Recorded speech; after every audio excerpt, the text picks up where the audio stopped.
Di suatu tempat terpencil, seorang wanita baru saja menyelesaikan shift malamnya. Tidak banyak kendaraan yang lewat di hari itu. Satu-satunya taksi yang lewat pergi dengan membawa penumpang lainnya.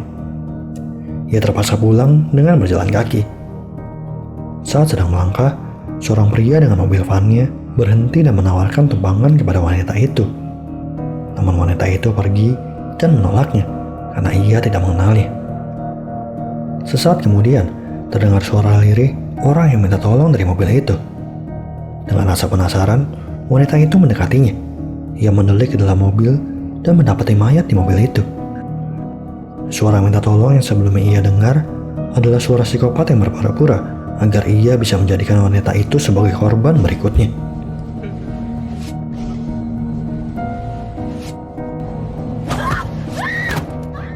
Psikopat bernama Dusik itu pun melapor polisi. Dengan licik, ia berpura-pura menjadi saksi yang menemukan mayat itu. Polisi percaya akan hal tersebut dan membuat Dusik terbebas dari tuduhan pembunuhan yang ia lakukan. Di sisi lain, seorang wanita cantik tengah bekerja sebagai customer service. Kyumi, itulah nama wanita yang memiliki keterbatasan pendengaran itu. Ia merupakan wanita yang sangat mandiri dan sangat tegas. Saat atasannya meminta salah satu dari customer service menjadi penjamu kliennya, Kyumi mengajukan diri karena ia tahu bahwa klien tersebut akan merendahkan siapapun penjamunya.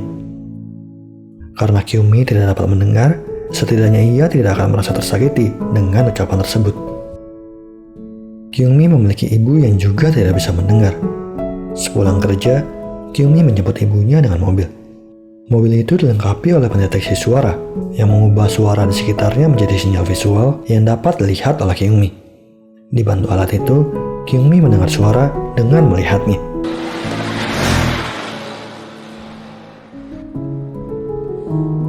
Sementara itu, Sojung menyelinap dari rumahnya untuk pergi berkencan.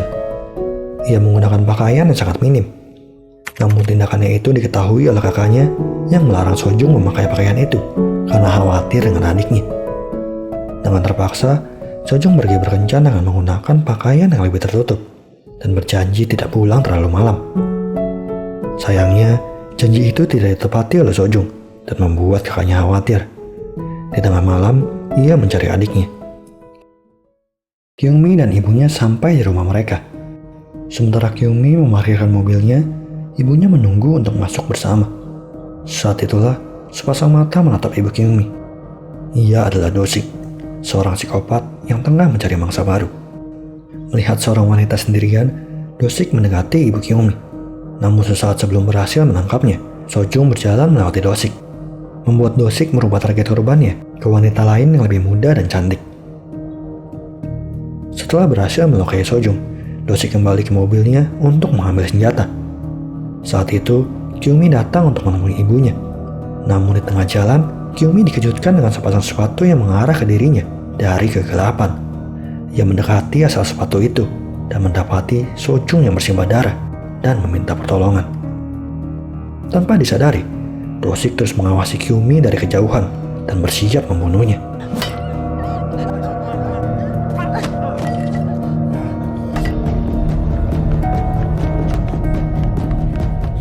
Terjadi perkelahian di antara mereka sebelum akhirnya Kyungmi berhasil kabur. Dosik terus mengejar Kyungmi dan hampir menangkapnya. Untungnya, Kyungmi berhasil kabur dan masuk ke dalam mobil. Saat Kyungmi merasa dirinya sudah selamat, ia menyadari hal aneh. Pendeteksi suara terus bergerak, menandakan adanya suara di tempat itu. Ternyata, Dosik berhasil masuk dan mengancam Kyungmi dengan pisaunya. Kyungmi melajukan mobilnya dan menabrakkannya ke dinding. Ia pun keluar dan berusaha kabur.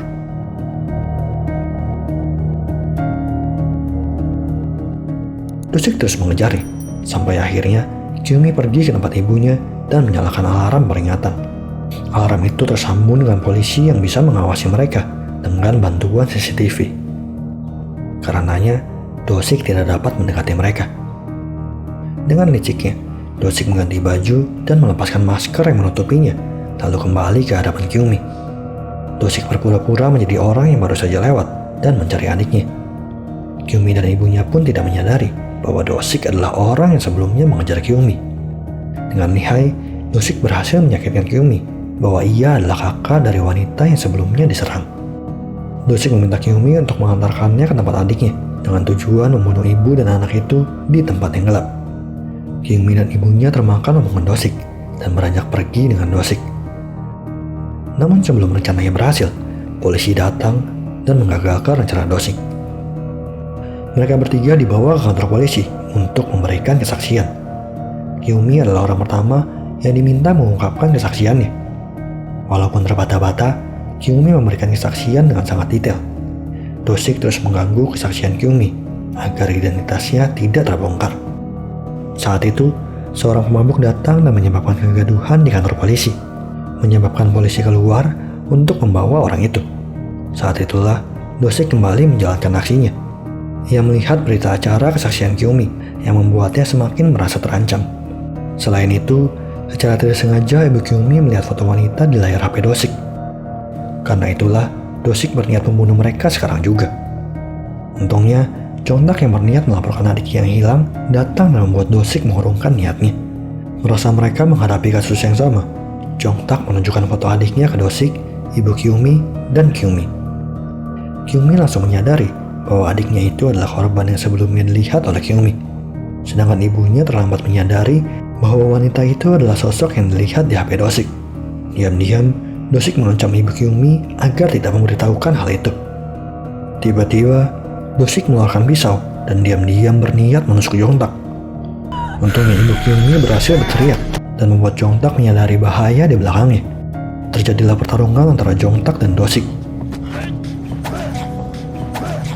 Walaupun menyerang dengan pisau, Dosik tidak berdaya melawan Jongtak.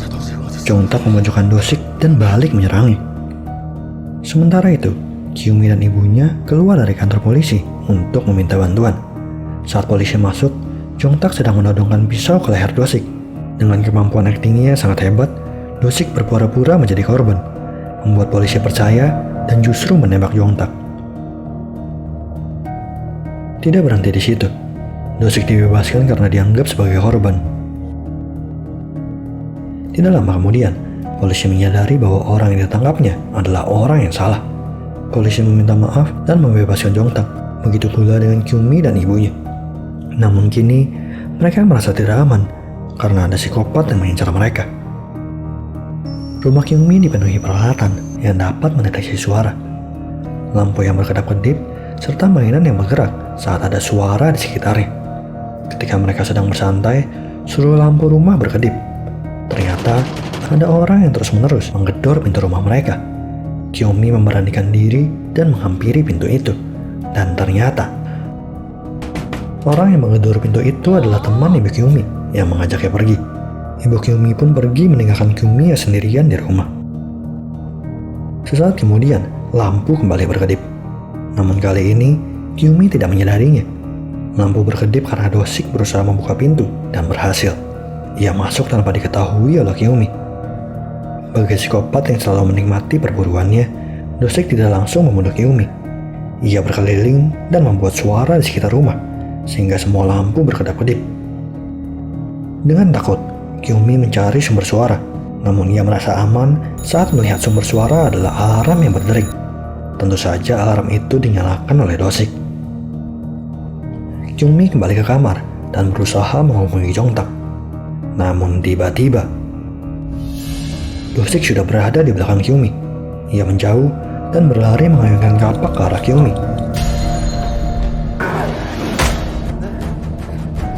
Untungnya, Kyumi berhasil menghindar dan mengunci dirinya di dalam kamar. Kyumi meminta bantuan pada Jongtak yang langsung berlari ke rumahnya. Ia juga meminta ibunya untuk tidak pulang karena ada psikopat di rumahnya. Namun saat itu, ibunya membalas bahwa dirinya sudah ada di rumah. Kyumi pun panik dan berusaha membuka pintu. Namun ia akhirnya sadar bahwa orang yang membalas pesannya adalah psikopat itu, bukan ibunya.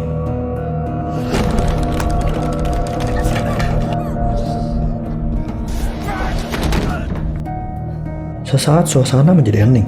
Namun saat Kyumi mendekati pintu, tiba-tiba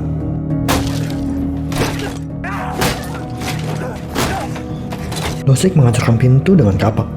Karenanya, Kyumi terpaksa melompat dari lantai 2 untuk kabur. Saat melayang di udara, Dosik berhasil menangkap Kyumi dengan mencambaknya.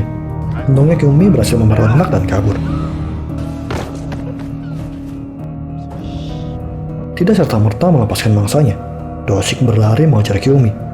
Terjadi kejar-kejaran di antara mereka yang juga diikuti oleh Jongtak. Dosik berhasil memojokkan Kyumi. Namun tiba-tiba, Jongtak datang untuk menolongnya. Dengan akal piciknya, Dosik memanfaatkan psikologis Jongtak yang mengkhawatirkan adiknya. Dosik memberitahu lokasi Sojong berada dan berkata bahwa adiknya tengah sekarat. Jongtak dilema apakah harus menyelamatkan Sojong atau Kyumi. Akhirnya, ia memilih Sojong dan meninggalkan Kyumi dengan psikopat itu. Ternyata lokasi yang diberikan Dosik adalah tempat Kyumi tinggal, dan tentu saja Sojong tidak ada di tempat itu. Sebaliknya, Jongtak bertemu dengan ibu Kyumi yang kini mengkhawatirkan keselamatan anaknya. Kyumi terdesak dengan Dosik yang menindihnya. Namun saat Dosik lengah, Kyumi berhasil melemparkan pasir ke mata Dosik dan kabur darinya. Dalam rute pelariannya, Kyumi bertemu dengan Sojong yang berhasil keluar dari tempat ia disekap.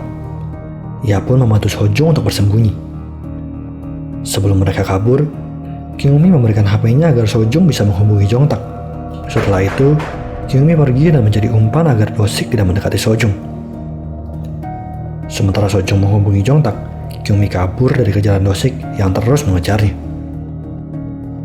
Hingga akhirnya, Kyumi sampai di tengah kota, tempat di mana banyak orang yang lalu lalang. Dengan keterbatasannya, Kyumi meminta bantuan kepada orang yang lewat, namun tidak ada orang yang membantunya. Sebaliknya, semua orang takut karena pisau yang dibawa Kyumi untuk melindungi diri. Dosik kembali mengeluarkan aktingnya dan meyakinkan semua orang bahwa Kyumi adalah adiknya yang mengalami gangguan kejiwaan. Karena aktingnya itu, semua orang malah membantu Dosik untuk menangkap Kyumi, alih-alih menyelamatkan Kyumi dari psikopat itu. Dosik membawa Kyumi ke gang sempit dan gelap untuk membunuhnya. Untungnya, Jongtak datang di saat yang tepat dan menghajar psikopat itu.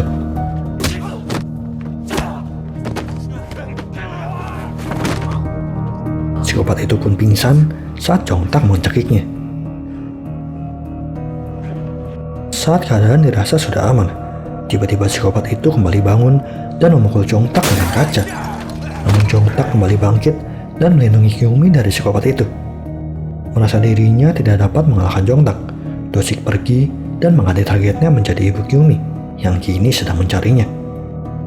Kyumi dan Dosik pun berlomba untuk mencari ibu Kyumi.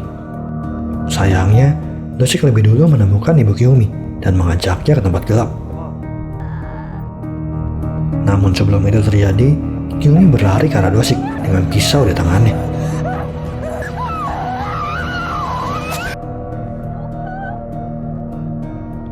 Ternyata tujuan Kyumi bukanlah membunuh Dosik.